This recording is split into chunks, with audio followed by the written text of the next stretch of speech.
السلام عليكم ورحمة الله وبركاته إن الحمد لله نحمده ونستعينه ونستغفره ونعوذ بالله من شرور أنفسنا ومن سيئات أعمالنا من يهده الله فلا مضل له ومن يضلل فلا هادي له وأشهد أن لا إله إلا الله وحده لا شريك له وأشهد أن محمدا عبده ورسوله صلى الله تعالى عليه وعلى آله وصحبه وسلم تسليما كثيرا أما بعد সম্মানিত দিনী ভাতৃমণ্ডলী, আল্লাহ রাব্বুল আলামিনের প্রশংসা এবং প্রিয় রাসূল সাল্লাল্লাহু আলাইহি সাল্লামের উপর সালাত ও সালামের পর আজ বৃহস্পতিবারের দিন গিয়ে জুমার রাত 22শে রবিউল আউয়াল 1443 হিজরি মোতাবেক 28শে অক্টোবর 2021 আমাদের সাপ্তাহিক বিষয়ভিত্তিক আলোচনা আমরা শুরু করেছি গত সপ্তাহ থেকে, যা দীর্ঘ সময় ধরে চলে আসছে। আর করোনার কারণে এই দীর্ঘ 1.5 থেকে 2 বছর কাছাকাছি বন্ধ ছিল। আল্লাহ রাব্বুল আলামিন যেন এই আলোচনাকে আমাদের স্থায়ী করার, কন্টিনিউ করার তৌফিক দান করেন। আজকে একটি গুরুত্বপূর্ণ বিষয় নিয়ে আলোচনা করব, যে বিষয়টির বর্তমানে প্রয়োজন। কারণ মুসলিমদের মাঝে এক শ্রেণীর লোক এমন আছে যাদের মধ্যে যেমন বাড়াবাড়ি রয়েছে, তেমন আর এক শ্রেণীর লোক যথেষ্ট সংখ্যায় তারা রয়েছে যাদের মধ্যে অনেক বেশি ছাড়াছাড়ি রয়েছে। আর ইসলাম হচ্ছে বাড়াবাড়ি আর ছাড়াছাড়ির মাঝখানে দিনুল ওয়াসাতিয়া, মধ্যম পন্থার দিন। ইসলামের আকিদা, ইবাদত, আখলাক, হালাল হারাম, বিধিবিধান সব হচ্ছে মধ্যম পন্থা। ইসলামের অপর নামই হচ্ছে আল ওয়াসাতিয়া, মধ্যম পন্থা। ইসলামের ভুল ব্যাখ্যা করে মধ্যম পন্থা তলাশ করলে হবে না। অথবা খেয়াল খুশি যেই সমাজে বাস করেন সেই সমাজে 2 শ্রেণীর লোক পাওয়া যাচ্ছে, তার মাঝামাঝি ধরে নিলে ওটাই মধ্যম পন্থার না।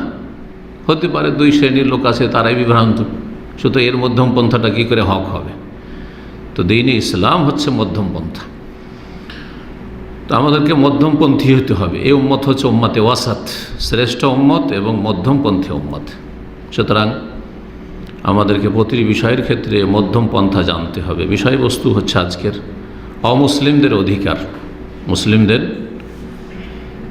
ওপর অমুসলিমদের অধিকার। এই বিষয়ে কোনোদিন আমি আলোচনা করিনি, যদিও আনুষঙ্গিক আলোচনা বিভিন্নভাবে এসেছে। তাফসীর করতে গিয়ে যে আয়াতগুলি এসেছে তখন এইসব আলোচনা এসেছে আংশিক, কিন্তু আজকে কিছু পয়েন্ট আপনাদের সামনে পেশ করব গুরুত্বপূর্ণ, যাতে করে আমরা জানতে পারি যে আমাদের আশেপাশে অমুসলিম বাস করছে এবং করবে। স্বাভাবিক, আল্লাহর জমিনে মুসলিমও থাকবে আর অমুসলিমও থাকবে, মুসলিমও থাকবে আর অমুসলিম থাকবে। এটি সুন্নাতুল্লাহ, আল্লাহ রাব্বুল আলামিনের সৃষ্টি জগতে নীতিমালা থাকবে। সুতরাং আমাদেরকে জানতে হবে যে আমাদের প্রতিবেশী, আমাদের আশেপাশে যা রয়েছে, যেখানে থাকেন না কেন, দেশে থাকেন, প্রবাসে থাকেন, আর অমুসলিমদের সাথে আপনাদের দেখা সাক্ষাৎ হচ্ছে অথবা তাদের সাথে বসবাস হচ্ছে, তাহলে তাদের অধিকার কি রয়েছে আপনাদের উপর। শুরু করব কোরআন কারীমের একটি আয়াত দিয়ে, সূরা হুজরাত আয়াত নম্বর 13। আল্লাহ রাব্বুল আলামিন ইরশাদ করেছেন এই আয়াতে, ইয়া আইয়ুহান নাস, হে মানব সকল, ইন্না খালাকনাকুম মিন যাকারিন ওয়া উনসা, নিশ্চয়ই আমি তোমাদেরকে সৃষ্টি করেছি এক পুরুষ এবং এক নারী থেকে। সমস্ত মানুষকে আল্লাহ সম্বোধন করেছে। এখানে কিন্তু শুধু মুমিনদের সম্বোধন করা হয়নি, মুসলিমদেরকে সম্বোধন করা হয়নি, প্রতিটি মানুষকে। ইয়া আইয়ুহান নাস, কোরআন কারীমের সম্বোধন 2 রকম রয়েছে। কোন কোন আয়াতে ইয়া আইয়ুহান নাস, হে মানব সকল, আর কোন কোন আয়াতে কি রয়েছে ইয়া আইয়ুহাল্লাযীনা আমানু, হে ইমানদারগণ, হে বিশ্বাসীগণ, হে মুসলিম। তাহলে মানুষকে সম্বোধন করা হলে তার অন্তর্ভুক্ত আমরাও, যেমন অমুসলিমরাও। সমস্ত মানুষকে আল্লাহ সম্বোধনকে বলছেন ইন্না খালাকনাকুম মিন যাকারিন ওয়া উনসা, নিশ্চয়ই তোমাদেরকে আমি সৃষ্টি করেছি এক পুরুষ এবং এক নারীর মাধ্যমে। তারা কে? আদম এবং হাওয়া আলাইহিমুস সালাম। আদম মানব জাতির পিতা আর হাওয়া মানব জাতির মাতা। সে মুসলিম হোক আর অমুসলিম হোক, সবার বাবা হচ্ছেন আদম আলাইহিস সালাম। আমাদের আসল মূল মুসলিম হোক আর অমুসলিম এক, সবাই বানু আদম, আদম সন্তান। ইয়া বানি আদম, কোন কোন জায়গায় এই সম্বোধন রয়েছে, ইয়া বানি আদম, হে আদম সন্তান। আদম সন্তান মুসলিমও, আদম সন্তান অমুসলিমও। সে অমুসলিম, সে ইহুদি হোক, খ্রিস্টান হোক, হিন্দু হোক, বুদ্ধিস্ট হোক, জৈন হোক, অন্য কোনো ধর্ম অবলম্বী হোক, অথবা নাস্তিক হোক। জি, ওয়াজআলনাকুম শুউবান ওয়া কাবাইল, এবং তোমাদেরকে বিভিন্ন জাতি এবং বংশে বিভক্ত করেছি। বিভিন্ন জাতি এবং বংশ, সৌব শাবের বহুবচন। আফ্রিকান জাতি, ইউরোপিয়ান জাতি, আমেরিকান জাতি, এশিয়ান জাতি, আবার তারপরে রং বর্ণের দিক থেকে জাতি, ভাষাভাষীর বিভিন্ন ভাষাভাষী, এগুলো হচ্ছে জাতি সব। আর শাবুল বাঙালি, বাংলাভাষী বাঙালি জাতি, আরবি জাতি, জাতি সৌফ ওয়াকাবাইল, এবং বিভিন্ন বংশে, কেউ কোনো বংশের, কেউ কোনো বংশের, কেউ কোরাইশ বংশের, তো কেউ আর কোনো বংশের। এইভাবে বিভিন্ন বংশে আল্লাহ রাব্বুল আলামিন এক আদম আলাইহিস সালাম থেকে বহু জাতি এবং বহু বংশে বিভক্ত করেছেন আল্লাহ রাব্বুল আলামিন। কিসের জন্য? জাতির ভিত্তিতে বা জাতীয়তার ভিত্তিতে অথবা বংশীয় মর্যাদার ভিত্তিতে মর্যাদা নির্ধারণ হয় না, এবং তাতে কোনো সম্মান নিহিত নেই। অমুক বংশের সেজন্য সম্মানিত, অমুক জাতির সেজন্য সম্মানিত, বর্ণের ভিত্তিতে সাদা সেজন্য সম্মানিত, অথবা আরব সেজন্য সম্মানিত, এমন কিছু নেই ইসলামে। কিসের জন্য? লিতাআরাফু, শুধু পরিচিতির জন্য। কিসের জন্য? চেনা যাবে যে এরা আরব, এরা বাঙালি, এরা হচ্ছে উর্দু ভাষী, এরা হচ্ছে এশিয়ার, এরা হচ্ছে আফ্রিকার, এরা হচ্ছে ইউরোপের, এরা হচ্ছে অস্ট্রেলিয়ার। লিতাআরাফু, শুধু পরিচিতির জন্য। তাহলে এই যে বিভিন্ন জাতি বংশে আল্লাহ ভাগ করেছেন, এতে শুধু পরিচিতি আর কিছু না। ইন্না আকরামাকুম ইনদাল্লাহ, তবে জেনে রাখো যে নিশ্চয়ই তোমাদের মাঝে সবচেয়ে সম্মানিত আল্লাহ রাব্বুল আলামিন, যিনি স্রষ্টা, তার কাছে আসল সম্মান রয়েছে। তার কাছ থেকে সম্মান হাসিল করতে হবে, তার কাছ থেকে মান সম্মানের সার্টিফিকেট নিতে হবে। আমি আপনি সার্টিফিকেট দিলে হবে না যে কে সম্মানিত, কে সিনিয়র, কে জুনিয়র। ইন্না আকরামাকুম ইনদাল্লাহ, আল্লাহ রাব্বুল আলামিনের নিকট সবচাইতে বেশি সম্মানিত আতকাকুম, তোমাদের মাঝে যে যত বেশি আল্লাহ ভীরু, যে যত বেশি পাপমুক্ত, তাকওয়া আমার বেঁচে থাকা, সংযত, পাপমুক্ত, যে যত বেশি গুনাহ থেকে বেঁচে থাকে, যে যত বেশি কল্যাণমূলক কাজ করে, যে যত বেশি ভালো কাজ করে, সে তত বেশি সম্মানিত। সহজ কথা। তাহলে আপনি মানুষকে এই দৃষ্টিভঙ্গি নিয়ে বিচার করবেন, কে কতটা বেশি পাপমুক্ত, কে কতটা বেশি সততার অধিকারী, কে কতটা বেশি চরিত্রবান, কে কতটা বেশি পরকাল সম্পর্কে চিন্তাশীল, যার ফলে এই পরকালকে সুন্দর করার জন্য দুনিয়ায় কোনো রকমের খারাপ কাজ করে না। দুনিয়ায় এই যে কর্মজগতে ভালো কাজে পিছিয়ে থাকে না, যথাসাধ্য ভালো কাজ করার চেষ্টা করে।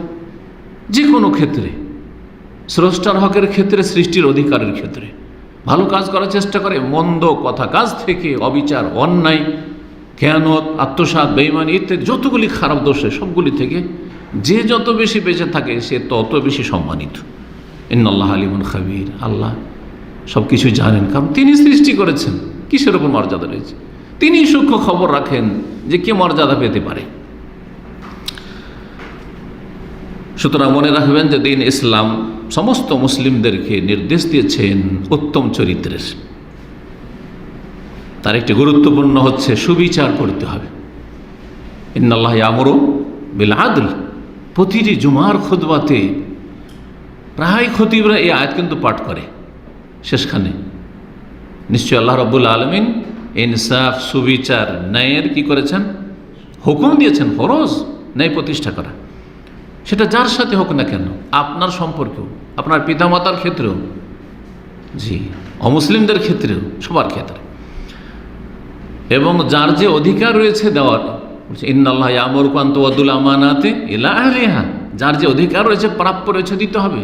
বাপ মায়ের যে প্রাপ্য দিতে হবে ছেলে মেয়েদেরকে, ছেলে মেয়েদের প্রাপ্য দিতে হয় বাপ মাকে, স্ত্রীর ওপর ফরজ যে স্বামীর প্রাপ্য দেবে, এবং স্বামীর ওপর ফরজ যে স্ত্রীর প্রাপ্য দেবে। এইভাবে মুসলিম অমুসলিমকে প্রাপ্য দেবে, আমার ওপরও একজন অমুসলিমের অধিকার রয়েছে, তা আমি দেব।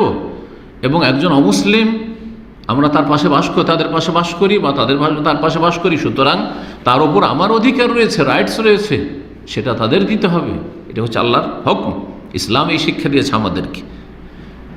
এবং জুলম অত্যাচার আল্লাহ হারাম করেছেন, ইসলামে নিষিদ্ধ জুলম, সেটা যে কারো ক্ষেত্রে হোক না কেন, জুলম অত্যাচার করা, অবিচার করা হারাম।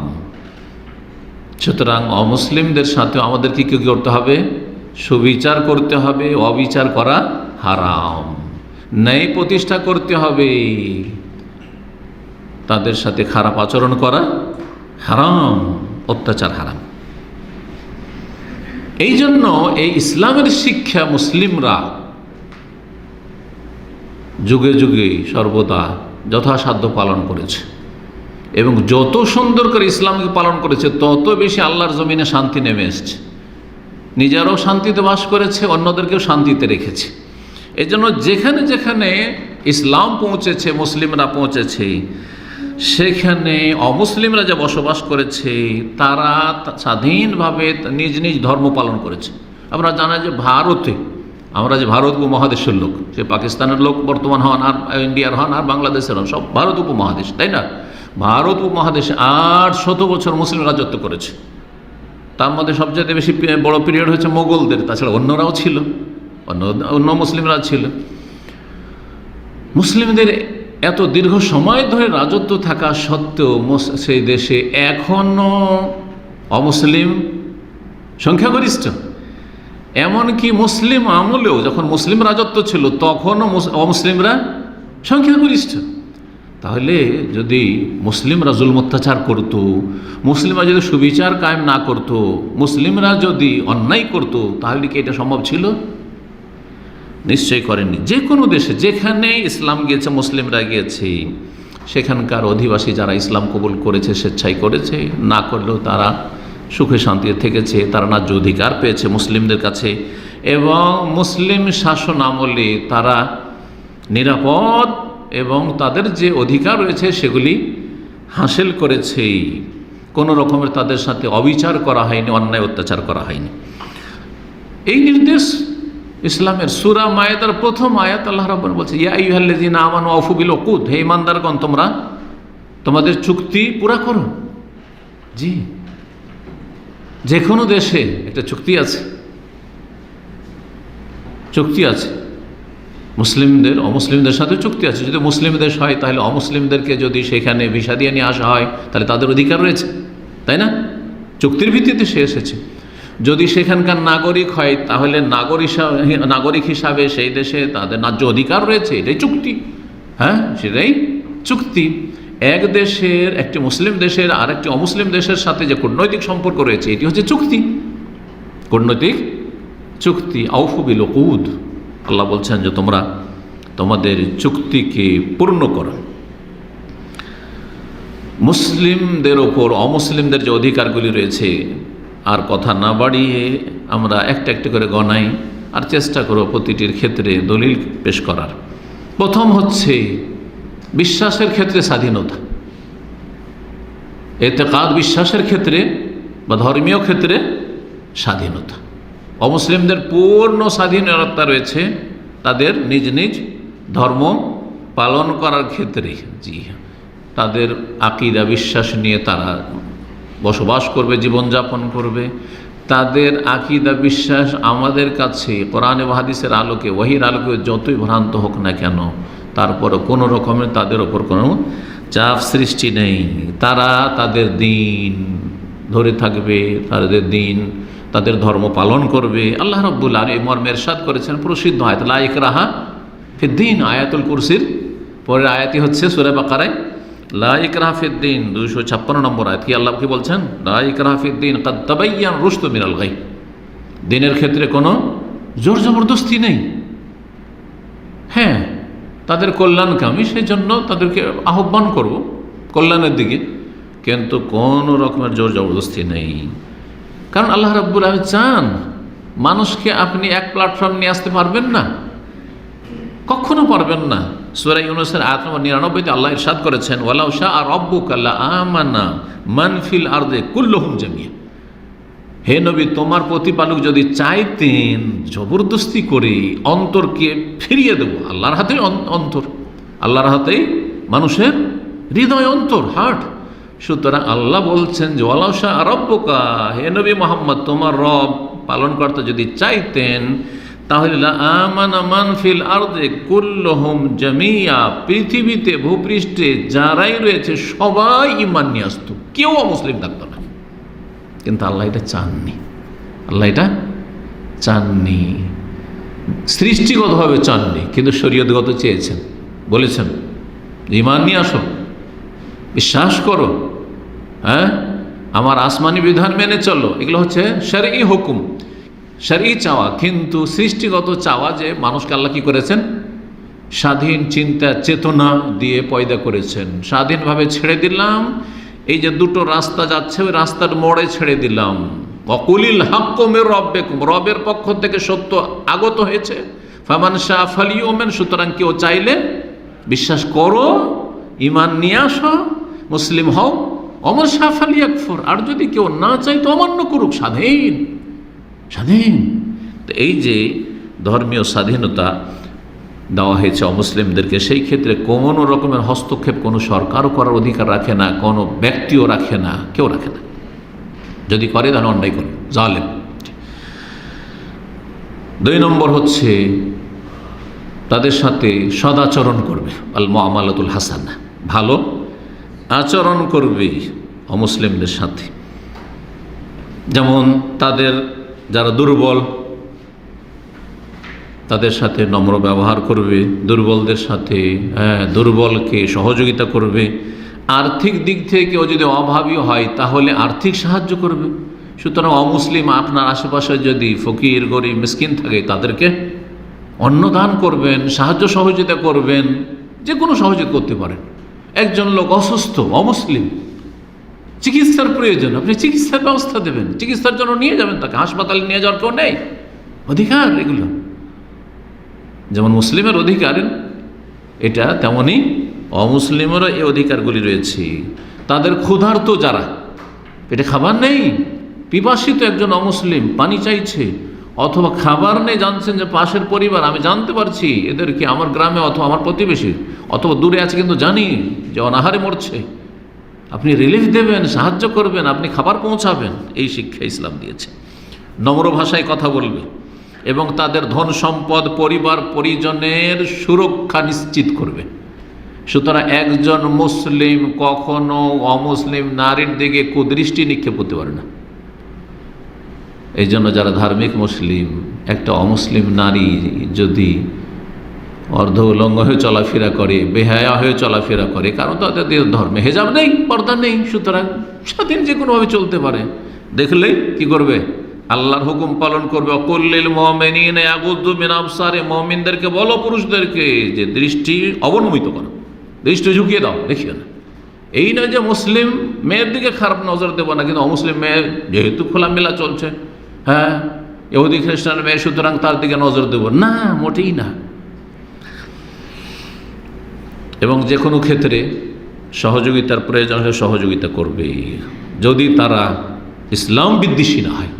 আল্লাহ রাব্বুল সূরা মুমতাহানা আয়াত নম্বর 8 বলেছে, লা ইয়ানহাকুমুল্লাহ, আল্লাহ তোমাদেরকে নিষেধ করছেন না, মানে আল্লাহ পারমিশন দিচ্ছেন, অনুমতি দিচ্ছেন, কিসের, কাদের সম্পর্কে, আনিল্লাযীনা লাম ইউকাতিলুকুম ফিদ্দীন, যারা ধর্মীয় বিষয়ে তোমাদের বিরুদ্ধে লড়াই করে না, তোমরা স্বাধীনভাবে তাদের পাশে ধর্ম পালন করছো তাদের দেশে, আর তারাও নিজ নিজ ধর্ম পালন করছে, ধর্মের জন্য তোমাদের বিরুদ্ধে লড়াই করে না। ওয়ালাম ইউখরিজুকুম মিন দিয়ারিকুম, তোমাদের বাড়িঘর থেকে মাতৃভূমি থেকে বহিষ্কার করে না। হ্যাঁ, যদি এরকম হয় মাতৃভূমিতে বহিষ্কার করছে তাহলে অপরাধী, মাতৃভূমিতে বহিষ্কার করছে তাহলে অপরাধী। সুতরাং বার্মার মুসলিমদেরকে যে দেশ থেকে বহিষ্কার করছে তাহলে অপরাধী তারা, এই আয়াতের আওতাভুক্ত তারা নয়। তো আল্লাহ বলছেন যে তারা তোমাদের বিরুদ্ধে ধর্মীয় বিষয় নিয়ে লড়াই করে না, আর তোমাদেরকে তোমাদের ঘর বাড়ি থেকে বহিষ্কৃত করে না। তাদের সাথে আল্লাহ নিষেধ করেছেন না কি করতে, আনতাবা রুহুম, তাদের সাথে সৎ ব্যবহার করতে, ভালো ব্যবহার করো, বীর ভালো আচরণ করো। যে বীর শব্দটি পিতামাতার ক্ষেত্রে বলেছে, বিরুল ওয়ালিদাইন পিতামাতার ক্ষেত্রে বলা হয়েছে হাদিস। জি, তাদের সাথে ভালো আচরণ করো, তুকসিতু ইলাইহিম, এবং তাদের ক্ষেত্রে সুবিচার করো, সুবিচার করো।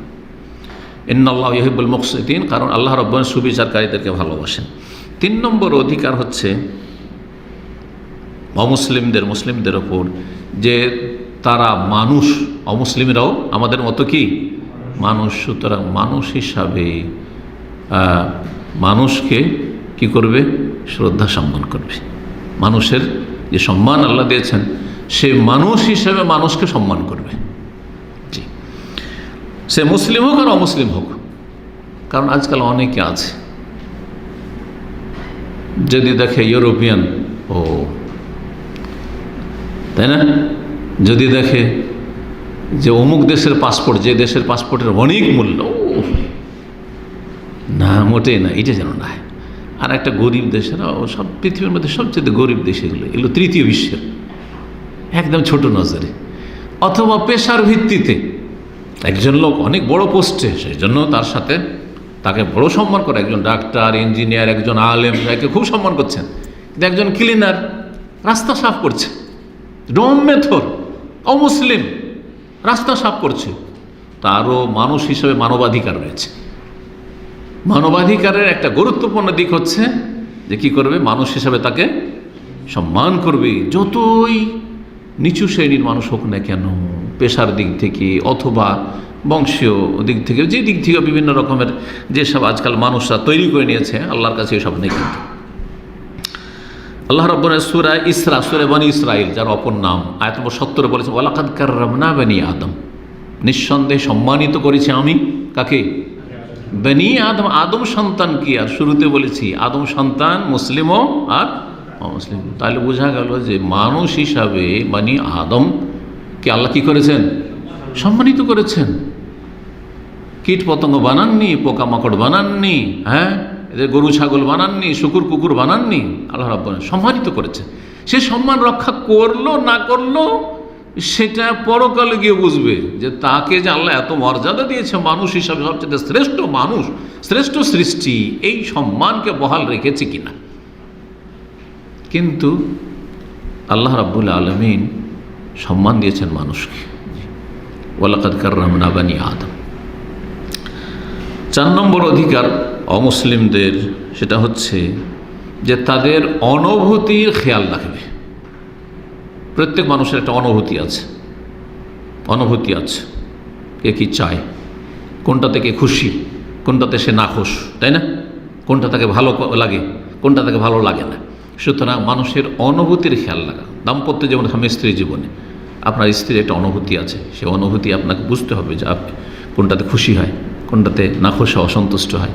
স্বামীর অনুভূতি আছে, স্বামীর অনুভূতি আছে, সেই অনুভূতিতে আঘাত করলে হবে না। অনেকে কিন্তু মূর্খ, বুঝে না, আসলে চলতে জানে না। হয়তো স্বামী ঘেমে সারা দিনে ডিউটি করে, 8 ঘন্টা ডিউটি করে, অথবা প্রচণ্ড গরমের সময় বাইরে থেকে এসেছে, আর বেশ কিছু জরুরি বাজার আছে, ধরেন জরুরি বাজার আছে, এমার্জেন্সি, এখন পাকশাক করতে হবে, নেই, গ্যাস নেই ধরে, ঠিক আছে, একটু উদাহরণ দিলাম। স্বামী গেটে ঢুকতে মাত্র, আরে বাসায় গ্যাস নেই, কী পাক করবো, তুমি কী করেছো, তুমি কয়েকবার বললাম তুমি গ্যাস ট্যাস নিয়ে আসো, যাও যাও তাড়াতাড়ি করো, সে করো, এই জরুরি বাজার আছে, যাও যাও। আপনি তার অনুভূতির খেয়াল রাখলেন না? এই সময় ঘেমে গরমে ক্লান্ত পরিশ্রান্ত হয়ে এসছে, সেই সময় একটু ঠান্ডা হইতে দিতে হবে, একটু পানি এগিয়ে দিতে হবে, আর তারপরে ঠান্ডা হয়ে যাবে, মেজাজটা ঠান্ডা হয়ে যাক আর স্থির হয়ে যাক, তারপরে তখন বলেন যে এই প্রয়োজন রয়েছে, যা বলবেন বলেন, তাই না? আপনি যেমন চান তেমন আপনার স্ত্রীও। এই জন্য মাসিক অবস্থায় খিটখিটি মেজাজ থাকে মহিলাদের। আর সেই সময় যদি ওই আচরণটা করেন যে আচরণটা অন্য সময় করেন, তাহলে খারাপ হবে, খারাপ হবে, বেশি কষ্ট পাবে। তো প্রতিটি মানুষের প্রতিটি মুহূর্তে বা প্রতিটি সময়ে একটা অনুভূতি আছে, শোকের সময় আছে। আপনার স্ত্রীর মা মারা গেছে, বাপ মারা গেছে, ভাই মারা গেছে, ওর বাপ মা মারা গেছে অথবা ভাই মারা গেছে, আপনার অত ব্যথা হয়নি হয়তো, কিন্তু তারপরও সেই অনুভূতিতে কী করতে হবে, আপনাকে শেয়ার করতে হবে, এইভাবে বুঝে নেন আর কি। তো অমুসলিমদের যে অনুভূতি রয়েছে সেই অনুভূতির বিষয়ে খেয়াল রাখতে হবে, লক্ষ্য রাখতে হবে, এবং তাদের সাথে যে যখন কথা বলবেন, বিশেষ করে ধর্মীয় বিষয়ে আপনি কথা বলুন, কিন্তু উত্তম পন্থায় কথা বলুন, ভালো ভাষায়, ভালো সম্বোধনে, সসম্মানে এবং ভালো পন্থায়, যেটা উপকারী হয়, অপকারী না হয়, যাতে আগ্রহী আকৃষ্ট হয়, হ্যাঁ, ঘৃণা না ছড়ায়। বাস শেরু আলা তোনাফের রাসূলুল্লাহ যেটি বলেছেন, সুসংবাদ দাও মানুষকে, মানুষের মাঝে ঘৃণা চড়াইও না বা মানুষকে দূরে করে দিও না। সূরা আনকাবুতের আয়াত নম্বর 46 আল্লাহ বলেছেন, ওয়ালা তুজাদিলু আহলাল কিতাব ইল্লা বিল্লাতি আহসান, আহলে কিতাবদের সাথে তোমরা তর্কে জড়াইও না। আহলে কিতাব ইহুদি খ্রিস্টান অমুসলিম, তাদের সাথে তর্ক করিও না ধর্মীয় বিষয়, কিন্তু তর্ক যদি করতে হয় ইল্লা বিল্লাতি হিয়া আহসান, যেটা বেশি উত্তম পন্থা, শুধু উত্তম পন্থা না, বেশি উত্তম পন্থা, অতি উত্তম পন্থা, সেই অতি উত্তম পন্থাই তাদের সাথে কি করো, ধর্মের বিষয়ে আলাপ আলোচনা করো। সুতরাং আপনি যখনই ধর্মের বিষয় বলবেন, নেগেটিভ প্রথমখানে একদম নেগেটিভের প্রয়োজন রয়েছে, কিন্তু এই নেগেটিভের ডোজটা কখন দেওয়া যাবে ওইটা আপনাকে একজন দায়ী হিসাবে বা একজন ইসলামের খাদেম হিসাবে আপনাকে বুঝতে হবে। প্রথমখানি শুরু করে দিলেন না, বরং খেয়াল রাখতে হবে যে কিভাবে এটা আর উপস্থাপনা করলে, কিভাবে পেশ করলে উপকার হবে, তার অন্তরে আমার কথাগুলি নামবে। অনুভূতির খেয়াল রাখার একটি দলিল পেশ করেছেন উলামায়ে কেরামগণ। রাসূলুল্লাহ সাল্লাল্লাহু আলাইহি ওয়াসাল্লাম অমুসলিমদের জানাজা যাচ্ছে, ইহুদির জানাজা যাচ্ছে, সাহাবীদেরকে বলছেন যে তোমরা দাঁড়িয়ে যাও। হাদিস সহিহ বুখারীতে রয়েছে, নবী সাল্লাল্লাহু আলাইহি ওয়াসাল্লাম এর পাশ দিয়ে আর সাহাবীরা আছেন, মাররাত বিহি জানাজা, এটা জানাজা ওখান দিয়ে অতিক্রম করলো, জানাজা নিয়ে। ফাকামা রাসূলুল্লাহ সাল্লাল্লাহু আলাইহি ওয়াসাল্লাম দাঁড়িয়ে গেলেন, নিজে দাঁড়িয়ে গেলেন। সুবহানাল্লাহ, রাসূলুল্লাহ সাল্লাল্লাহু আলাইহি ওয়াসাল্লাম সাইয়্যিদুল মুরসালিন, পৃথিবীর সমস্ত মানুষের শ্রেষ্ঠ মানুষ, খাতামুল আম্বিয়া, তিনি জানাজা পাশ দিয়ে যাচ্ছে, বসেছিলেন, দাঁড়িয়ে গেলেন। ফাকিল আল্লাহু, তখন তাকে সাহাবীরা বললেন, ইন্নাহা জানাজা তো ইহুদি, ইয়া রাসূলুল্লাহ, এটি ইহুদির জানাজা, ইহুদির মৃতদেহ যাচ্ছে, ইহুদির লাশ নিয়ে যাচ্ছে, আপনি দাঁড়ালেন কেন? ফাকালা, উত্তরে কি বলেছিলেন আমি জানতাম না। আলাইসাত নাফসান, সেটা কি মানুষ নয়? হ্যাঁ, সেটা কি মানুষ নয়? সে মানুষ। এই যে অনুভূতি, ওই যারা নিয়ে যাচ্ছে দেখবে, যারে ইসলামের রসুল, আমাদের জানাজা, মৃতদেহ নিয়ে যাওয়া হচ্ছে, দাঁড়িয়ে গেছে, বসেছিল, দাঁড়িয়ে গেছে, অন্তরকে আকৃষ্ট করবে না, করবেন না? তাদের অনুভূতি, তারা শোকে আছে, তাদের আপনজনরা, ওই মৃতের আপনজনরা শোকে আছে। সেই সময় আপনি এইভাবে কি করলেন? তাদের অনুভূতির খেয়াল রাখলেন। 5 নম্বর অধিকার হচ্ছে যে অমুসলিমদেরকে যে কোনো রকমের জুলমের শিকার হওয়া থেকে বা তাদের ক্ষেত্রে কেউ সীমা লঙ্ঘন করুক, এইসব থেকে যথাসাধ্য রক্ষা করবেন সর্বস্তরের মানুষ, জনগণ এবং সরকার। জনগণ কথার দ্বারা পারবে, একজন জুলম অত্যাচার করছে, কথার দ্বারা পারবে, যদি এর বেশি পারে করবে, কিন্তু জনগণ তো আইন হাতে নিতে পারে না, বল প্রয়োগ করার ক্ষমতা সাধারণত থাকে না, কিন্তু সরকারে তো আছে, তাই না? সুতরাং সরকার বল প্রয়োগ করে অমুসলিম যারা দেশে বসবাস করে, স্থায়ী অথবা অস্থায়ী, কিন্তু দেশে ভিসা দিয়েছে, তার মানে তার সেখানে অধিকার রয়েছে বসবাসের এবং নিরাপত্তার। সুতরাং যদি তাদের ওপর কোনো জুলম অত্যাচার কোনো ব্যক্তি বা কোনো দলের পক্ষ থেকে হয়, তাহলে কি করবে? তাদের সুরক্ষা নিশ্চিত করবে, তাদেরকে নিরাপত্তা দান করবে। জি, এই মর্মে একটি হাদিস শোনাই, রাসূলুল্লাহ সাল্লাল্লাহু আলাইহি ওয়াসাল্লামের হাদিস, সুনান আবু দাউদে রয়েছে, বাইহাকিতে রয়েছে। আল্লামা আলবানী রাহিমাহুল্লাহ সহিহুল জামের 2655 নম্বর বা 55 নম্বর হাদিসটিকে সহিহ বলেছেন, গুরুত্বপূর্ণ হাদিস। আলা, শুনে রাখো, মান জালামা মুআহাদান, কোন চুক্তিতে আবদ্ধ অমুসলিমের ওপর কেউ যদি জুলম অত্যাচার করে, কেউ যদি এমন অমুসলিমের ওপর জুলুম অত্যাচার করে যার সাথে আমাদের কি রয়েছে, নিরাপত্তার চুক্তি রয়েছে, মানে আমরাও নিরাপদ তাদের থেকে, তাদের অনিষ্ট থেকে, আর তারও নিরাপদ। আউইন তাকাসাহু, অথবা তার মানহানি করলো, তার কি করলো, মানহানি করলো, জি, অপমান করলো, অপদস্থ করলো। আও কাল্লাফাহু ফাওকা তাকাতিহি, অথবা তাকে মজদুর হিসাবে নিয়েছে, তার কর্মচারী, সেটা যে কোনো স্তরে কর্মচারী হোক, দিন মজুর করছে অমুসলিম, অথবা ধরেন ভিসা দিয়ে এসে যেমন বিভিন্ন প্রতিষ্ঠানে কাজ করাচ্ছে, আমাদের দেশে যেমন আছে বিভিন্ন লোকে, বিভিন্ন কারো ড্রাইভার আছে অমুসলিম, কারো দোকানপাটে কর্মচারী আছে অমুসলিম, আছে না নেই? বিভিন্ন জায়গায় দিন মজুরা, মাঠে ঘাটে চাষাবাদের কাজে অমুসলিমকে কাজ করাচ্ছেন, ধরেন যে কোনো জায়গায়, যে কোনো ক্ষেত্রে হোক না, এই যে কাজ দিয়েছেন সেই কাজটা যদি তার ওপর বেশি কষ্টকর হয়, কষ্ট দিল, এমন কাজ দিল যেটা বড়ই কষ্টকর, যেই ব্যক্তি কাজ চাপাচ্ছে তাকে যদি বলা হয়, তার ছেলেদেরকে বলা হয় অসম্ভব, যেই কাজ এভাবে করা সম্ভব নয় একা অথবা তার দ্বারা। আও কাল্লাফাহু ফাওকা তাকাতিহি, যার যতটা ক্ষমতা সে অমুসলিমের তার বেশি তার উপর বোঝা চাপিয়ে দিল। আও আখাযা মিনহু শাইআন বিগাইরি তিবে নাফসিন, অথবা তার কাছ থেকে তার মনসম্মতি ছাড়া কোনো কিছু নিয়ে ফেলল। দেখলেন তার কাছে হ্যাঁ সুন্দর একটা মোবাইল আছে, ওই দেখ, যত এক পয়সা দিল না, তাহলে চুরি করলো বা ছিনতাই করলো, কিন্তু পয়সা দিল, কিন্তু তারপর পয়সা দিয়ে সে বিক্রি করবে না, না আমাকে দে, এটা ভালো লেগেছে আমাকে, জায়েজ নয়, জায়েজ নয়, যতক্ষণ সম্মতি না দিচ্ছে। খাবার আছে, দে আমাকে, না জায়েজ নাই।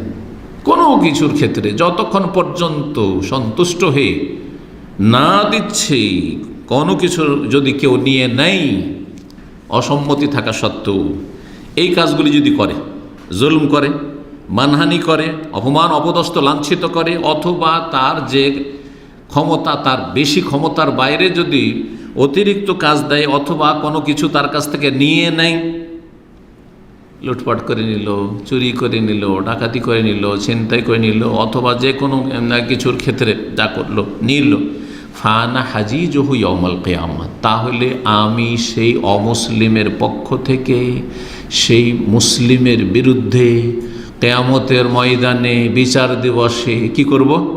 বাদী হব, আল্লাহর সামনে বাদী হব। রাসূলুল্লাহ বলছে, কার পক্ষ নেবেন?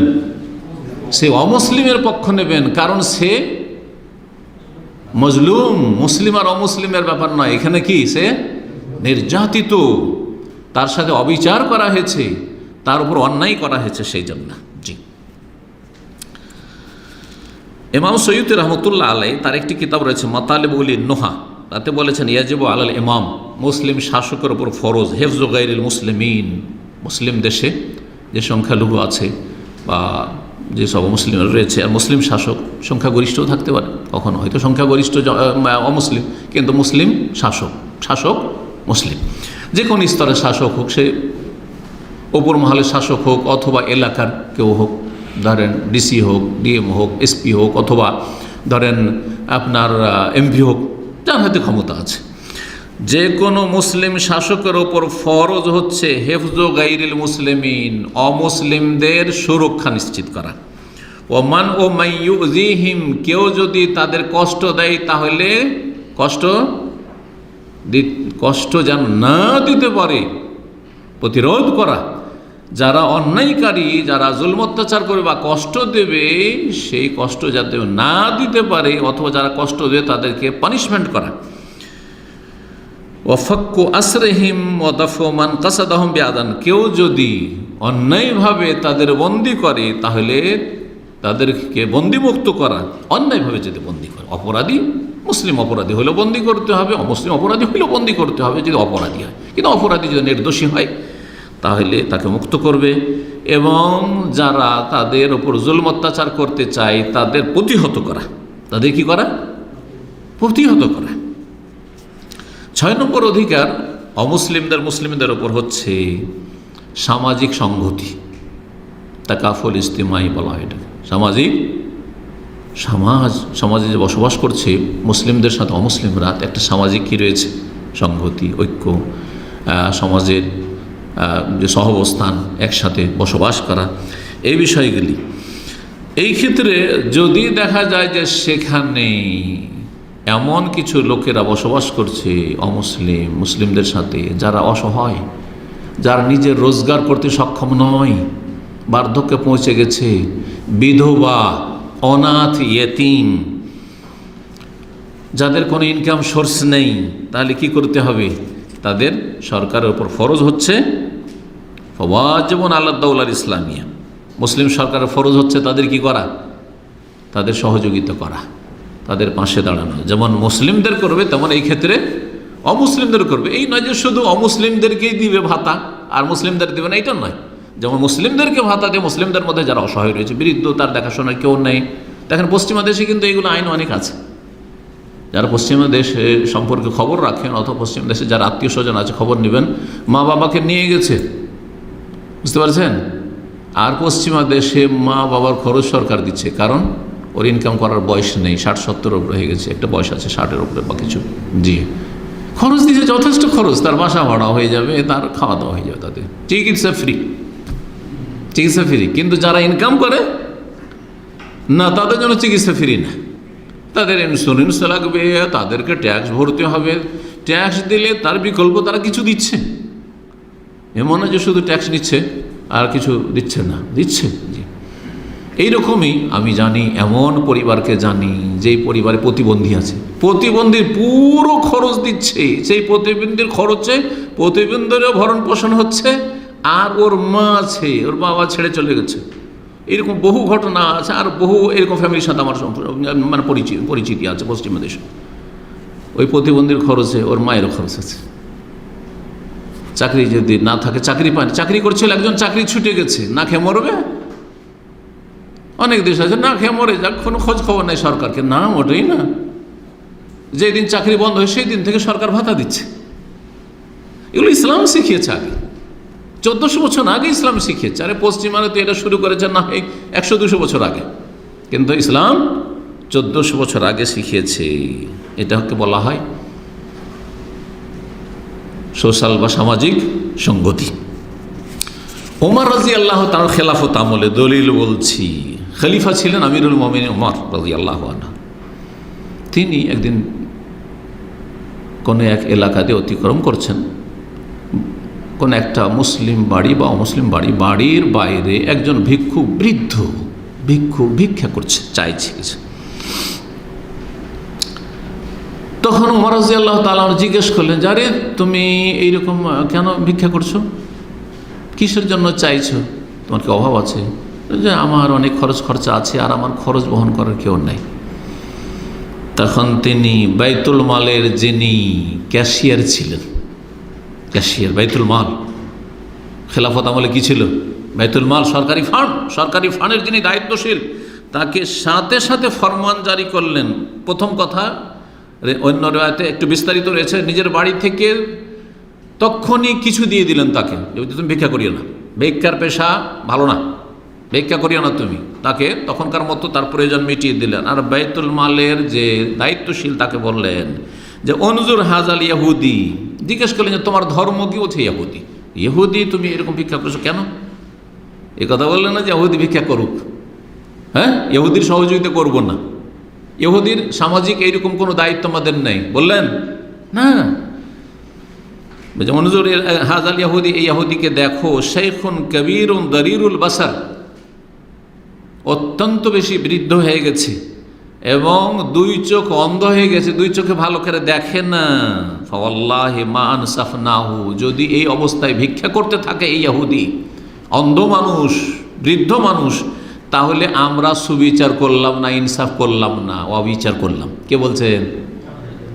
এই উম্মতের তৃতীয় ব্যক্তি রাসূলুল্লাহ সাল্লাল্লাহু আলাইহি ওয়াসাল্লাম, তারপরে 2 নম্বর আবু বকর, তারপরেই ওমর রাদিয়াল্লাহু তাআলা আনহু আজমাইন। চিন্তা করেন, ইসলাম এই শিক্ষা দিয়েছে।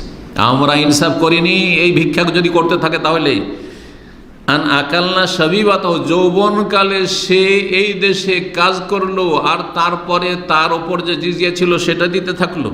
সুম্মা নাখযুলুহু ইনদাল হারাম, তারপর বার্ধক্য এসেছে তখন তাকে অসহায় ছেড়ে দেব। বার্ধক্য এসেছে তখন সে ইনকাম করতে পারছে না, উপার্জন করতে পারছে না, তাকে অসহায় ছেড়ে দেব, এটা চলবে না। এই বর্ণনাটি ইমাম আবু ইউসুফ রাহিমাহুল্লাহ, ইমাম আবু হানিফা রাহিমাহুল্লাহ সবচেয়ে বড় ছাত্র কে ছিলেন? ইমাম আবু ইউসুফ রাহিমাহুল্লাহ। তার একটি কিতাব রয়েছে কিতাবুল খারাজ। কিতাবুল খারাজের 126 পৃষ্ঠায় রয়েছে। 7 নম্বর অধিকার অমুসলিমদের, যেমন মুসলিমরা কাজকর্ম করার স্বাধীনতা রাখে, উপার্জনের স্বাধীনতা রাখে, ব্যক্তি মালিকানার স্বাধীনতা রাখে, নর হোক আর নারী হোক। এটাও এখানে শুনে রাখেন। যেমন আপনার ব্যক্তি মালিকানা রয়েছে, আপনার স্ত্রীরও ব্যক্তি মালিকানা রয়েছে। অনেক জালেম পুরুষরা, স্বামীরা কী করে জানেন? স্ত্রীর ইনকাম খেয়ে ফেলে, বেতন নিয়ে আসে ও পুরোটা দখল করে ফেলে। এমনকি গ্রামে গঞ্জে বেচারা মহিলা আমরা ছোটোকালে দেখেছি মুরগি বিক্রি করেছে, মুরগি পুষে, হাঁস পুষে হাঁস বিক্রি করেছে, আরে হাঁস মুরগের ডিম বিক্রি করেছে, ওই পয়সাটাও স্বামী নিয়ে নেয়। কত বড় জালেমের জালেম! কথা বুঝতে পারছেন? জল তার ব্যক্তি মালিকানা আছে, আপনার এই অধিকার নেই এভাবে নিয়ে নেওয়া। চাকরি করে, আজকাল চাকরির যুগ, মহিলারা তো চাকরি করতে ছুটেছে, চাকরি করে। অবশ্য চাকরি করার ক্ষেত্রে স্বামীর অনুমতি নিতে হবে, কারণ স্বামী অধিকার আছে যে সে সংসার কাজ, ঘরের কাজ সামলাবে স্ত্রী, আর বাইরের কাজগুলো পুরুষ সামলাবে। কিন্তু চাকরির অনুমতি দিয়ে দিলে তারপরে আপনি বিনা শর্তে যদি অনুমতি দিয়ে দেন, তারপরে তার বেতনটা আপনি খেয়ে ফেলবেন বা দখল করে ফেলবেন, এটা চলবে না। কবজা করে নেবেন, এটা চলবে না। বা অর্ধেক 50-50, আমি অর্ধেক খরচ দিই, তুমি অর্ধেক খরচ দাও, এটা চলবে না। সে স্বেচ্ছায় দেয়, সেটা আলাদা বিষয়। তো অমুসলিমদের কর্মের অধিকার রয়েছে, দেশে যেখানে আছে কাজ করার অধিকার রয়েছে, উপার্জনের অধিকার রয়েছে, স্বাধীনতা রয়েছে, আর ব্যক্তি মালিকানা রয়েছে। তাদের কি রয়েছে? ব্যক্তি মালিকানা, স্বাধীন। যেমন আপনার ব্যক্তি মালিকানা আছে, তেমন অমুসলিমেরও ব্যক্তি মালিকানা রয়েছে। সময়ের স্বল্পতার জন্য আর বিস্তারিত বেশি কিছু বলছেন। 8 নম্বর যেটি আলোচনা করব সেটা হচ্ছে তাদের ধর্মের যেসব বিধিবিধান রয়েছে সেগুলি তারা স্বাধীনভাবে পালন করবে। ধর্মের বিধিবিধানে বিশেষ করে যেটা পার্সোনাল ল, যাকে ইংলিশে কি বলা হয়?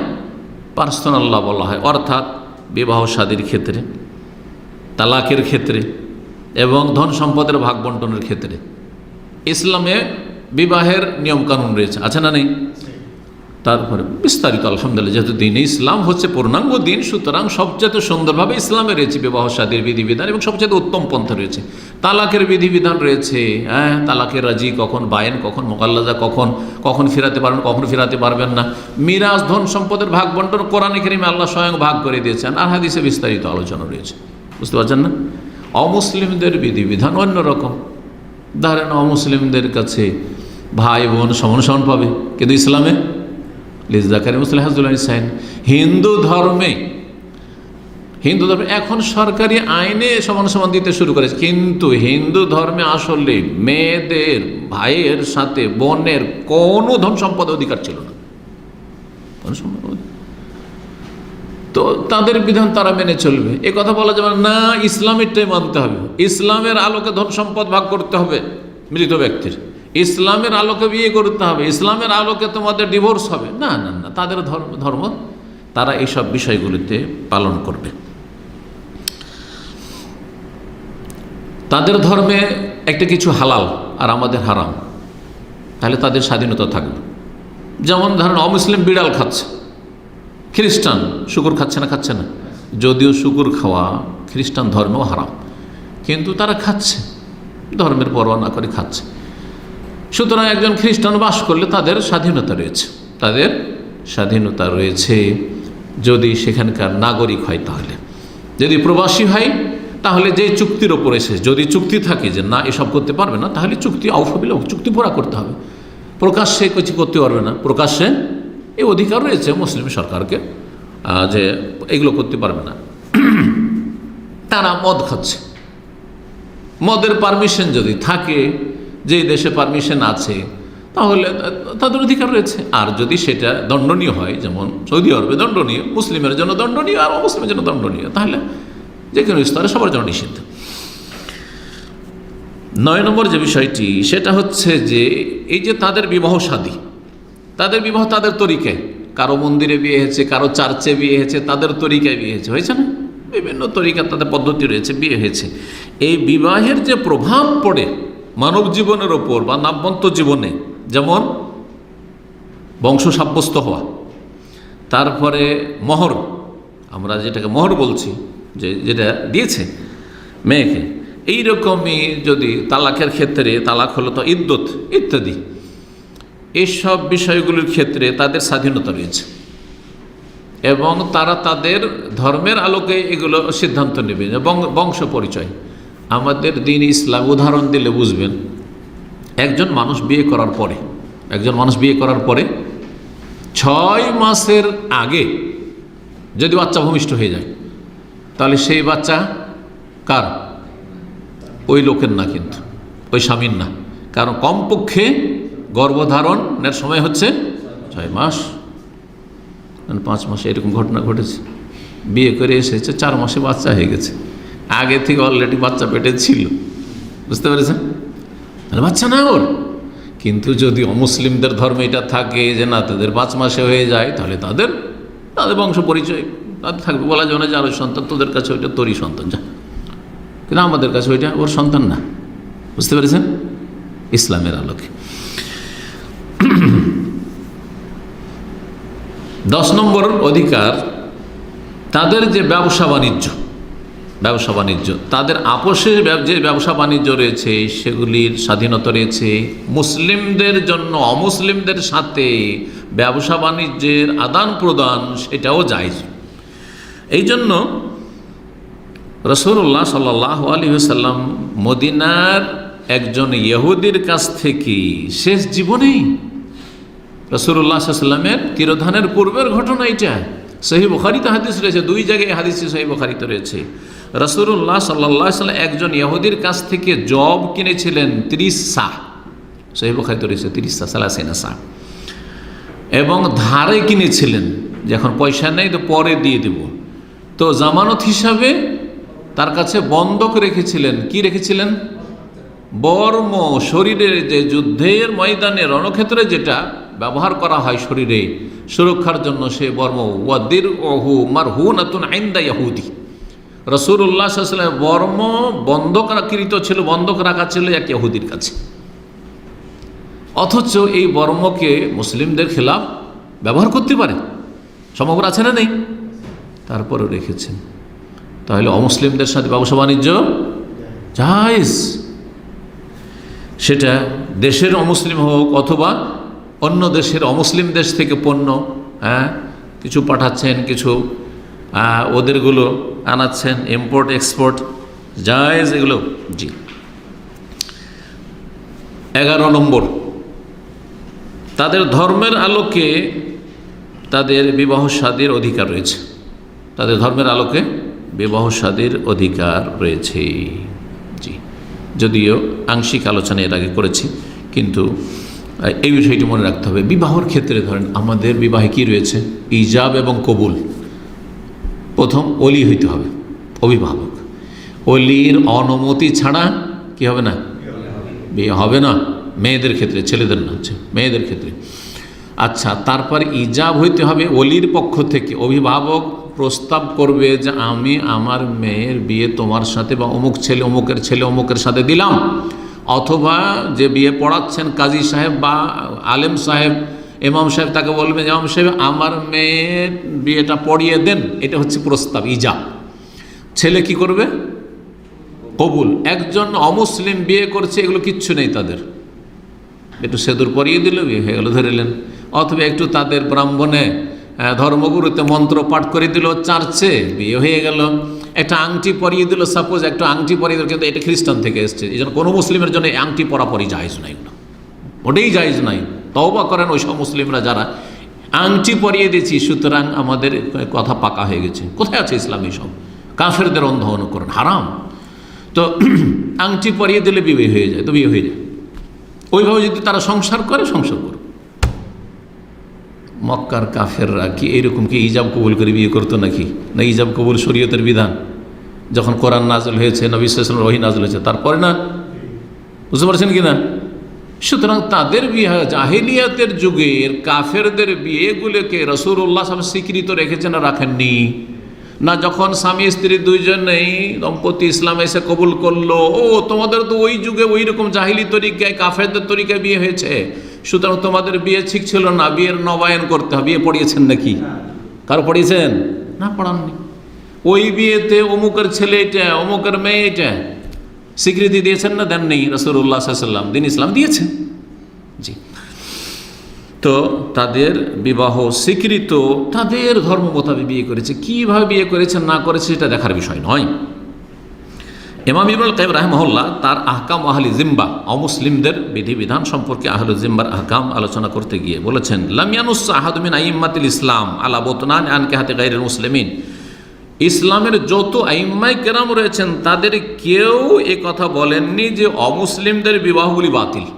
অমুসলিমদের বিবাহ, ইহুদি, খ্রিস্টান, হিন্দু, বৌদ্ধ, প্রত্যেক ধর্মের আপন আপন বিবাহর তরিকা রয়েছে। কেউ বলেননি যে তাদের বিয়েগুলো বাতিল। ওয়ালা ইউমকিনু লিআহাদিন ইয়াকুলা যার, কারোর জন্য এ কথা বলার অধিকারও নেই, সম্ভব না। কোনো ইমাম বলেন না, আবু হানিফা না, শাফি না, মালিক না, আহমদ না, বুখারী না, মুসলিম, কোনো ইমাম এ কথা বলেন না। ইবনে তাইমিয়া সবাই এক বাক্যে স্বীকার করেছেন, কারণ রাসূলুল্লাহ সাল্লাল্লাহু আলাইহি ওয়াসাল্লাম কাফেরদের বা মুসলিমদের জাহিলিয়াতের যে বিবাহগুলিকে সাব্যস্ত রেখেছেন, তারা অমুসলিম থেকে গেলেও আর ইসলাম গ্রহণ করলেও।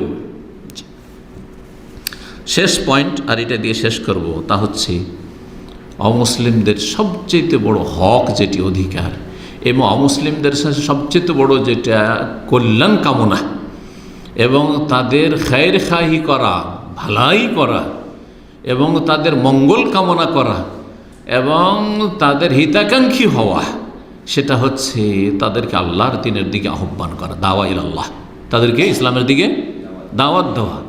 অনেক অমুসলিমরা এই বিষয়টি বুঝে না। অমুসলিমদেরকে দাওয়াত দেওয়া মানে আমরা আমাদের সংখ্যা বাড়ানো, এটা উদ্দেশ্য নয়, বরং আল্লাহর সৃষ্টি সবচেয়ে শ্রেষ্ঠ সৃষ্টি মানব জাতিকে জাহান্নাম থেকে রক্ষা করা, জাহান্নামে যেতে দেব না।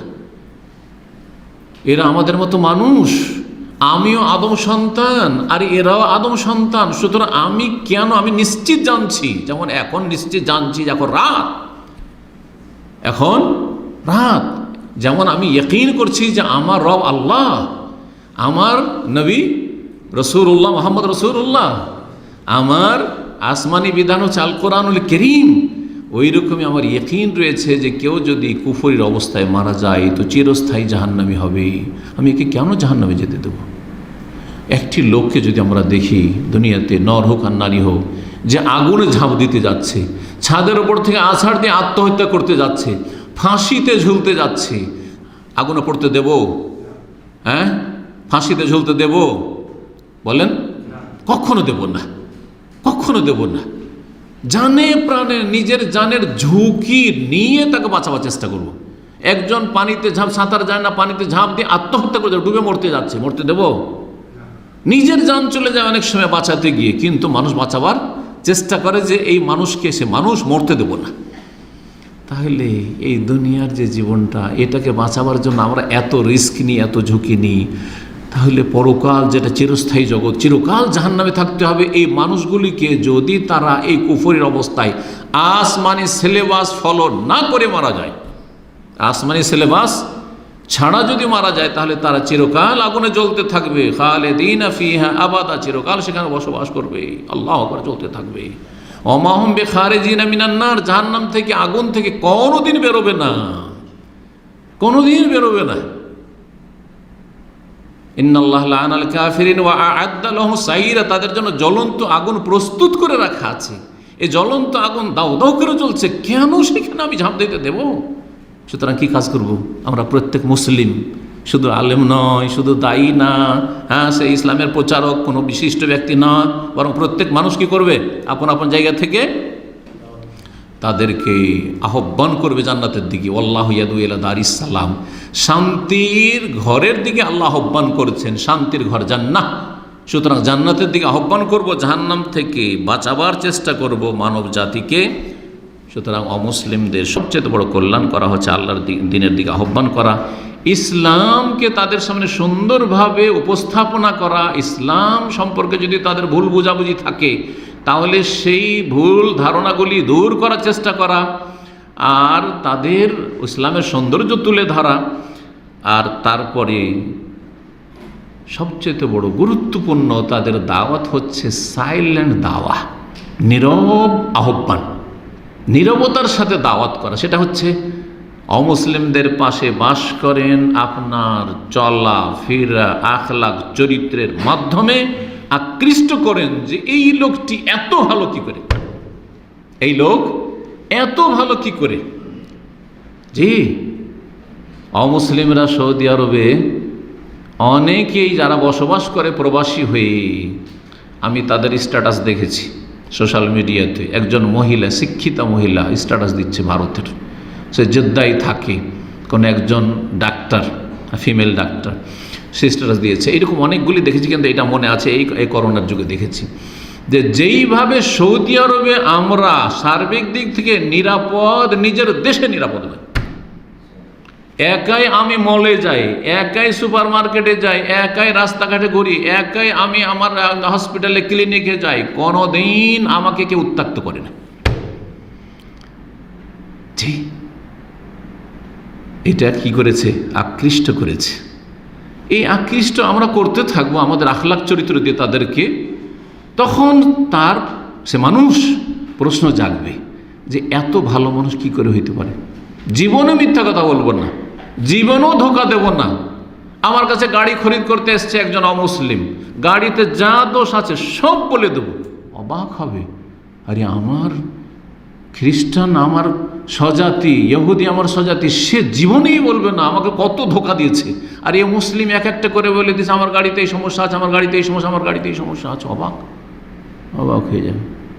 কথা বুঝতে পারছেন? মদিনা ইউনিভার্সিটির এক ছাত্রের গল্প মনে পড়ে গেল। সুবহানাল্লাহ, এটা হচ্ছে চরিত্র দিয়ে দাওয়াত দেওয়া। এয়ারপোর্টে গিয়ে নেমেছে, দেশে যাচ্ছে, অনেক আগে, তখন তো এইরকম উন্নত মেশিন ছিল না, তখন জিজ্ঞাসা করতো যে তোমার কাছে ইলেকট্রনিক কি সামান আছে, আর তখন ওগুলোর ওপর কি করতো, হ্যাঁ লাগাইতো, চার্জ লাগাইতো আর কি, অনেক পয়সা লেগে যেত। তো সে ধার্মিক ছেলে, বলছে আমি সত্য কথা বলবো, আমার পয়সা লাগুক, কিন্তু সত্য কথা বলবো। ওকে জিজ্ঞাসা করেছে তোমার কাছে কি কি সামান আছে, বলেছে আমার কাছে এই আছে, আমার কাছে এই আছে, কটা কি আছে, কটা কি আছে সব বলে দিয়েছে।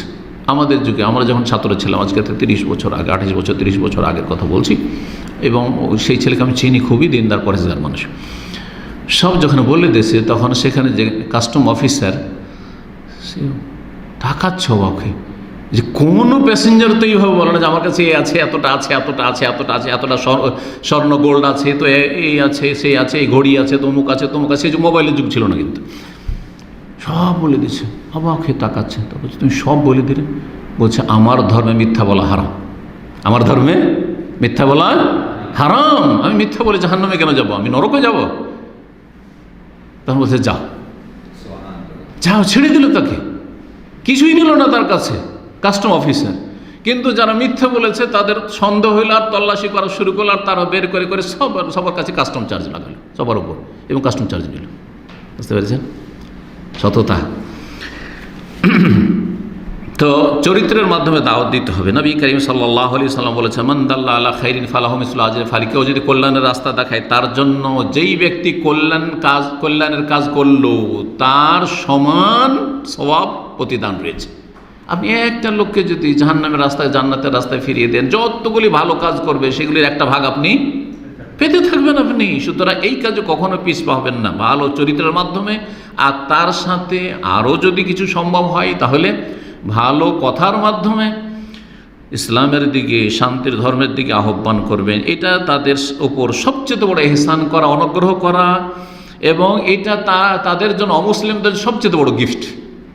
আপনি যদি 1 লাখ টাকাও কোনো ব্যক্তিকে দিয়ে দেন, তো 1 লাখ টাকাই দিলেন, শেষে ও পাপ করে মারা গেল, জাহান্নামে যাবে না? যাবে না। কিন্তু আপনি একটা পয়সাও দিতে পারলেন না, কিন্তু সে জাহান্নামের রাস্তায় ছিল, তাকে জান্নাতের রাস্তায় লাগিয়ে দিলেন, আপনার ওসিলায় জান্নাত চলে গেল। কত বড় অনুগ্রহ করলেন আপনি, সবচেয়ে বড় হাদিয়া, সবচেয়ে বড় গিফট তাকে দিলেন আপনি। এই জন্য যার মাধ্যমে যে হেদায়েত পায়, সে যে কত বড় তার উপরে ইহসান করেছে, এটা আপনি টাকা দিয়ে আপনি কিনে পাবেন না। টাকা দিয়ে কিনে পাবে না। টাকা দিলে কিন্তু আপনাকে যদি 10 লাখ টাকা দিই, 1 মিলিয়ন 10 মিলিয়নও দিয়ে দিই তো কি, হ্যাঁ, হতে পারে যে টাকায় আপনাকে খারাপ করে দিল। কিন্তু যদি আপনি কারো মাধ্যমে হেদায়েত হয়ে থাকেন তো কত বড় যে আপনার উপরে ইহসান হয়েছে তার পক্ষ থেকে। সুতরাং দাওয়াতের কাজে কেউ পিছপা হবেন না। আল্লাহ রাব্বুল যেন আমাদেরকে তৌফিক দান করেন, আরও বেশি বেশি তৌফিক দান করেন, এবং আমাদের যারা দাওয়ার ময়দানে কাজ করছে আল্লাহ যেন অহংকার মুক্ত রাখেন, যাতে করে এতে এত বেশি আনন্দিত না হয় যাতে আমল আমাদের নষ্ট হয়ে যায়, এটাও যেন না হয়। আল্লাহ যেন ইখলাস দান করেন। রাসূলুল্লাহ সাল্লাল্লাহু আলাইহি ওয়াসাল্লাম বলেছেন, ওয়াল্লাহি, আল্লাহর কসম করে বলছি, লা ইয়াহদি আল্লাহু বিকা রাজুলান ওয়াহিদান খায়রুল লাকা মিন হুমুরিন নাম। তোমার মাধ্যমে যদি আল্লাহ একটা লোককে সঠিক রাস্তা দেখে, জান্নাতের রাস্তা দেখিয়ে দেয়, তাহলে এটা লাল উট, সবচেয়ে মূল্যবান আরবদের সম্পদ, তার চেয়ে বেশি ভালো। সুতরাং জাহান্নামের রাস্তা থেকে জান্নাতের রাস্তায় লাগাও। অশান্তির, কষ্টের, আযাব, শাস্তির পথে চলছে সেখান থেকে অমুসলিমদেরকে শান্তির রাস্তায়, শাস্তির পথ থেকে শান্তির পথে নিয়ে আসার চেষ্টা করো। আল্লাহ রাব্বুল যেন আমাদের তৌফিক দান করেন। শেষখানে একটি কথা বলে শেষ করব। অধিকারগুলি বলা শেষ, আমি 12টি পয়েন্টে বললাম। এই অধিকারগুলি অমুসলিমের রয়েছে, কিন্তু সতর্ক সাবধান। এই অধিকারগুলি ঠিকভাবে যথাযথ পালন করা, আদায় করা এবং সেই অধিকার প্রাপ্যগুলি তাদেরকে দেওয়া, এটা হচ্ছে মধ্যম পন্থা। এই ক্ষেত্রে যেমন চরম পন্থা জুলম, অত্যাচার, বাড়াবাড়ি করা, অবিচার করা, তাদের সাথে খারাপ আচরণ, চরম পন্থা হারাম, ঠিক তেমনি ঢিলা পন্থা হারাম। ঢিলা পন্থা কি? অমুসলিমদের সাথে এত খাতির, ধর্মীয় খাতির, আমরা তাদের পূজা পার্বণে হাজির। এক শ্রেণী আমাদের মুসলিমরা, মুসলিম নেতারা, হ্যাঁ, মুসলিম প্রভাবশালী পয়সাওয়ালারা মসজিদেও আছে, চার্চেও আছে, গির্জাতেও আছে, মসজিদে আছে, অন্য জায়গাতে শিরক কুফরির আস্তানাতেও আছে। না না, মোটেই না, এইটা চলবে না। তাদের যেসব মেলা ঠেলা আছে, পুজোর মেলা, তাদের উৎসব, সে উৎসবে আনন্দ প্রকাশ করা, উৎসব শেয়ার করা। কেন কোনো অমুসলিম কি আপনাদের মসজিদে জুমা পড়তে আসে, 5 ওয়াক্ত জামাতে আসে, হ্যাঁ? আর আপনাদের সাথে ঈদ পড়তে আসে? তাহলে আপনাদের সাথে আপনারাও কোরবানি করছেন, সুতরাং ওরাও কোরবানির দিন কোরবানি করছে নাকি? কোনো মুসলিম তো এই কাজ করে না। তো আপনারা কেন তাদের পূজা পার্বণে গিয়ে হাজির, তাদের মেলায় গিয়ে হাজির, তাদের এত উদারতা কেন? এটা হচ্ছে দিন সম্পর্কে অজ্ঞতা অথবা বেপরোয়া হয়ে যাওয়া। আমার ধর্মের প্রয়োজন নেই, আমার আখিরাতের প্রয়োজন নেই, আমার জান্নাতের প্রয়োজন নেই, যা মনে আসলো তাই করলাম, যা মনে আসলো তাই বললাম। জি, এদের ইসলাম নেই আসলে। সতর্ক সাবধান। দুই দিকে গুমরাহি রয়েছে। বাড়াবাড়ি করে জুলম অত্যাচার করা মুসলিমদের উপর হারাম, যেমন ঠিক তেমনি ধর্মের ক্ষেত্রে ছাড় দাও, মানে ওদের ধর্ম ওরা পালন করুক, ওদের উৎসব, ওদের ধর্ম ওদের উৎসব, আমাদের না ধর্ম না আমাদের উৎসব। কিন্তু কি স্লোগান এটি? এক শ্রেণীর অজ্ঞদের যে ধর্ম যার, কিন্তু উৎসব সবার। না না, উৎসব আপনার ধর্ম আপনার উৎসব। আমার ঈদুল ফিতর আমার উৎসব, আমার ঈদুল আজহা আমার কোরবানি আমার উৎসব। ওরা তো করেন না, আর ওদেরকে ডাকি না, ওটা করতেও বলবো না যতক্ষণ পর্যন্ত ইমান না নিয়ে আসবে। কথা বোঝা গেছে? স্বেচ্ছায় স্বাধীনভাবে ইমান নিয়ে এসে কোরবানি করুক, ঠিক আছে, কিন্তু তুমি আসো আমি আসি 2-1টাতে, না, এটা নেই ইসলামে। সুতরাং সাবধান, কোন মুসলিম তাদের উৎসবে অংশ নেবে না। তবে তাদের যদি কেউ মারা যায়, এই মশলাগুলো জেনে নেন, কোনো অমুসলিম মারা গেছে, তাহলে শোকবার্তা দিতে পারেন এবং তাদের বলবেন যে আপনাদের এই যে বিপদ আপদ এসেছে বা মুসিবত, এই মুসিবতকে আল্লাহ কি করুক, লাঘব করুক, দূর করুক, আপনাদেরকে ধৈর্য ধারণের তৌফিক দান করুক, এগুলো কথা বলেন। আল্লাহ আপনাদেরকে উত্তম বিকল্প দান করুক, এই ধরনের ভালো কথা বলতে পারেন। কিন্তু বলবেন আল্লাহ ক্ষমা করুক, আল্লাহ জান্নাতবাসী করুক, ইন্না লিল্লাহি ওয়া ইন্না ইলাইহি রাজিউন, না, এটা হারাম।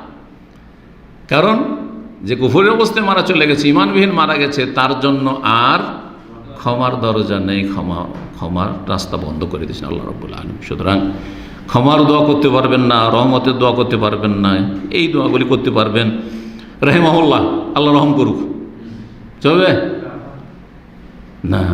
তাদের জন্য তাদের বাইবেল পাঠ করছে আর আপনাদের মোল্লারা গিয়ে কোরআন খানি করছে। বড় নেতা মারা গেছে তখন এগুলো হয়েছে, কিন্তু মুসলিমরা করে, ওদের বাইবেল পাঠ হচ্ছে আর এরা গিয়ে কি করছে? কোরআন খানি করছে বিদাতি মোল্লারা। আর এদের তো ধর্ম মাজারের ধর্ম, সুতরাং অসুবিধা নেই, মাজারে যে কাজটা করছে ওইটা ওখানেও করছে, অসুবিধাটা কি? এটা ইসলাম নয়, সতর্ক সাবধান। তবে জীবিতদের জন্য হেদায়েতে দোয়া করবেন। বেঁচে আছে, কুফুরের অবস্থায় মারা যায়নি, এখনও বেঁচে আছে, আল্লাহ ফিরিয়ে দিতে পারে। আল্লাহ তুমি এই লোকটাকে হেদায়েত করে দাও। নবী করিম সাল্লাল্লাহু আলাইহি সাল্লাম দোয়া করেছেন না করেননি? ওমরের জন্য, দুই উমর ছিল, ওমর আর আমর বিন হিশাম, আবু জাহল।